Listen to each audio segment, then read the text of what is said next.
യേശുവിൽ സ്നേഹം നിറഞ്ഞ എൻ്റെ സഹോദരി സഹോദരങ്ങളെ, ഒരു മനുഷ്യൻ്റെ വിശ്വാസം അത് ശക്തമാണെങ്കിൽ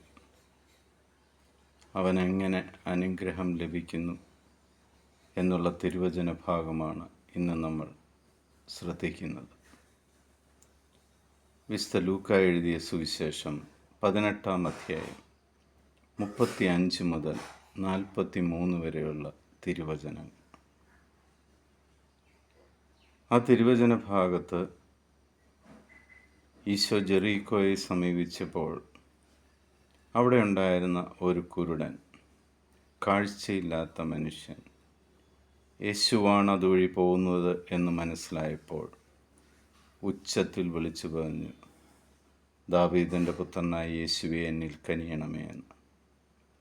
പലരും അവനെ നിരുത്സാഹപ്പെടുത്തി, പലരും അവനെ ശാസിച്ചു മിണ്ടാതിരിക്കുവാൻ. എന്നാലും അവൻ്റെ വിശ്വാസം വലുതായിരുന്നതിനാൽ അവൻ കൂടുതൽ ഉച്ചത്തിൽ ശക്തിയോടെ ദൈവത്തോട് യാചിക്കുവാൻ തുടങ്ങി. അങ്ങനെ ചെയ്തുകൊണ്ടിരിക്കുന്ന അവനെ കർത്താവ് അടുക്കലേക്ക് വിളിച്ചിട്ട് അവിടുന്ന് ചോദിക്കുന്നുണ്ട്, ഞാൻ നിനക്ക് വേണ്ടി എന്ത് ചെയ്യണമെന്നാണ് നീ ആഗ്രഹിക്കുന്നത്? അവൻ പറഞ്ഞു, കർത്താവേ, എനിക്ക് കാഴ്ച വീണ്ടും കിട്ടണം. യേശു പറഞ്ഞു, നിനക്ക് കാഴ്ചയുണ്ടാകട്ടെ, നിന്റെ വിശ്വാസം നിന്നെ രക്ഷിച്ചിരിക്കുന്നു. പ്രിയ സഹോദരങ്ങളെ, നമുക്കും ആവശ്യമുള്ളതാണ് വിശ്വാസം. കർത്താവായ ദൈവം എനിക്ക് ചെയ്തു തരുമെന്നുള്ള വിശ്വാസം. ആരെല്ലാം നിങ്ങളെ പരിഹസിച്ചാലും അതിനൊന്നും ചെവി കൊടുക്കാതെ വീണ്ടും വീണ്ടും ചോദിച്ചുകൊണ്ടിരിക്കുവാനുള്ള വിശ്വാസം.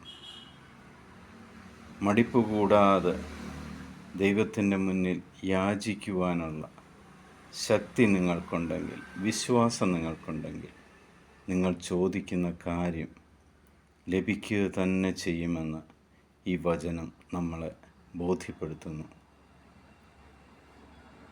നിങ്ങളുടെ ആഗ്രഹങ്ങൾ എന്തായിരുന്നാലും സർവശക്തനായ ദൈവം ഇന്ന് നിങ്ങൾക്ക് അത് നടത്തി തരട്ടെ എന്ന് എൻ്റെ വിശ്വാസം വർദ്ധിപ്പിക്കുവാൻ ഈ തിരുവചനം ശ്രവിക്കുന്ന എല്ലാവരുടെയും നിയോഗങ്ങളുടെ മേൽ കർത്താവ്